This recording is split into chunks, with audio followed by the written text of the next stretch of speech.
7 points आज आपको बता रहा हूं, याद रखिए। सबसे पहले याद रखें, जिसका लिया है उसका लौटाना है। इसको सबसे पहले याद रखें। सबसे पहली बात तो यह है कि कभी ऐसा मत सोचिए कि लोन लेकर चुकाएंगे ही नहीं। कहने में बात तो बड़ी अजीब लग रही है, लेकिन यह भी एक सच है।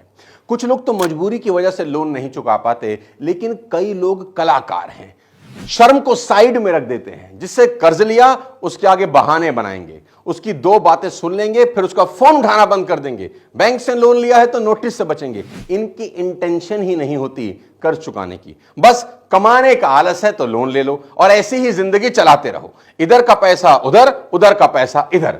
यानी बेसिकली, बुरा मत मानिए, गलत शब्दों में हरामखोर टाइप के लोग हैं। हाँ, यानी फालतू फंड में खाने वाला ऐसा पैसा जो गलत है, धर्म में जिसकी मनाही है। बाइबल में ऐसे व्यक्ति को विक्ट भी कहा गया है, यानी दुष्ट, जो कर्ज लेता है लेकिन चुकाता नहीं। अगर आप ऐसे हैं तो प्लीज हाथ जोड़ के विनती है, थोड़ी खुददारी लाइए, जिनका लिया है लौटा दीजिए। Point number 2, loan for need और डिजायर। यानी जब आप लोन लेने गए तो क्यों गए, सोचिए। क्या लोन लेना जरूरी था? इस सवाल का सिंपल सा जवाब है कि लोन लेना तभी जरूरी है जब जरूरत के लिए लिया जाए, डिजायर के लिए नहीं। रोटी कपड़ा मकान शिक्षा सेहत रोजगार, ये जरूरतें हैं। आपको कॉलेज में एडमिशन के लिए लोन लेना चाहिए तो ठीक है, लेकिन लोग फॉरेन ट्रिप के लिए लोन ले रहे हैं। पूरा का पूरा परिवार जा रहा है घूमने ईएमआई पे।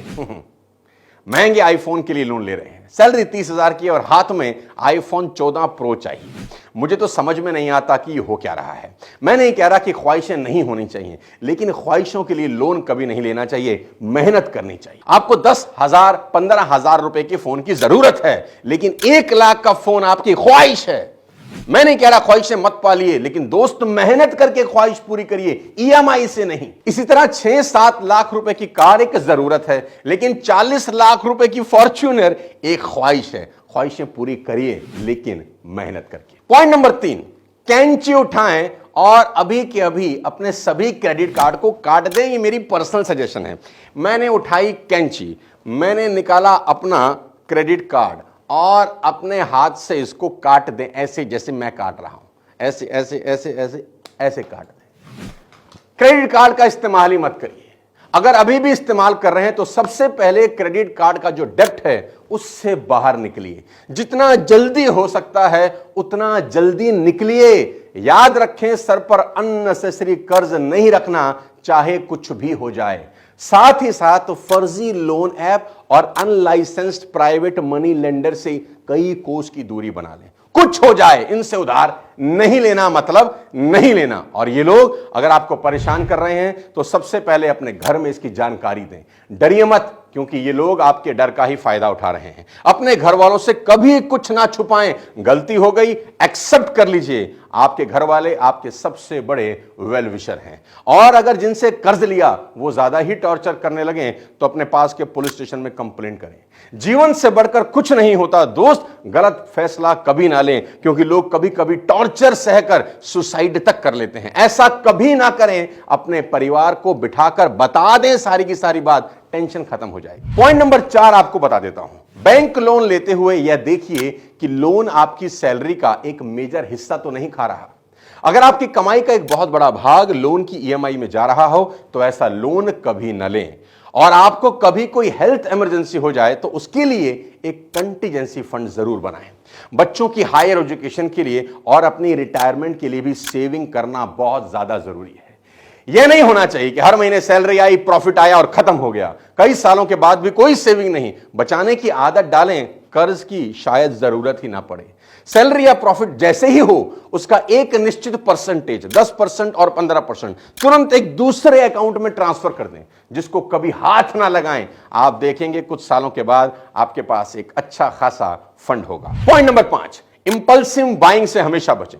कोई चीज दिख गई, पसंद आ गई तो यह नहीं झट से खरीद लिया। जब भी अचानक कुछ खरीदने का मन करे तो 1-2 दिन थम जाएं, रुक जाएं। क्या पता तब खरीदने का मन ही ना करे और आपको अच्छा लगे कि बेकार का खर्चा नहीं किया। खरीदने का निर्णय तुरंत कभी ना लें और क्रेडिट कार्ड से तो बिल्कुल भी नहीं। पॉइंट नंबर 6, दोस्तों, अगर कभी लोन लेना भी है तो अपने फाइनेंसेस का हमेशा सही से हिसाब किताब रखें। यहां बात आती है अच्छे कर्ज की। जी हां, कर्ज अच्छा भी होता है, कुछ कर्ज अच्छे भी होते हैं जो समस्या बढ़ाते नहीं बल्कि आपकी समस्या सुलझाते हैं। अच्छा कर्ज यानी वह कर्ज जो जरूरत के लिए है, लग्जरी के लिए नहीं, और वह भी तब जब आपके पास रीपेमेंट का प्रॉपर प्लान हो।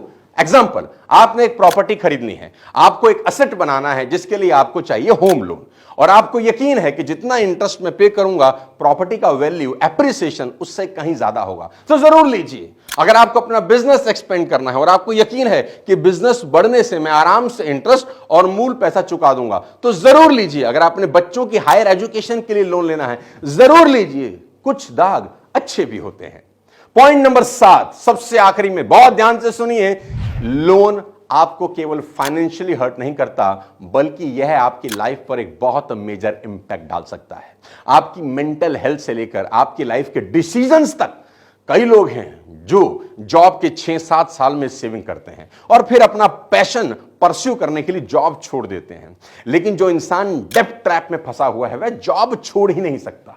कंपनी को भी पता है कि यही कहीं जाने वाला नहीं है, इसकी किस्तें बंधी हुई हैं, उसको खूब खूब खूब निचोड़ा जाता है, 15-16 घंटे काम कराया जाता है। इस चक्रव्यूह से आप निकल ही नहीं पा रहे और अचानक रिसेशन आया, जॉब छूट गई, सबसे बुरा हाल हुआ। यह लाखों लोगों की सच्ची कहानी है। साथियों, कोई और आपको कंट्रोल में रखे इससे बेहतर है कि आप खुद को कंट्रोल में रखें। फिजिकल डिसिप्लिन मेंटेन जरूर करें। बाकी प्रॉब्लम्स पर तो मैं आपको कह सकता हूं कि पॉजिटिव सोचो, अच्छा सोचो, लेकिन लोन डेब्ट ट्रैप एक ऐसी प्रॉब्लम है जो पॉजिटिव सोच से बदलने वाली नहीं। ये एक बहुत रियल प्रॉब्लम है। इसलिए कर्ज के जाल में कभी ना फंसें। बड़े सपने जरूर देखें पर उतनी ही मेहनत भी करें। बिना मेहनत के रातों रात अमीर होने और दिखने के ख्वाब ना देखें।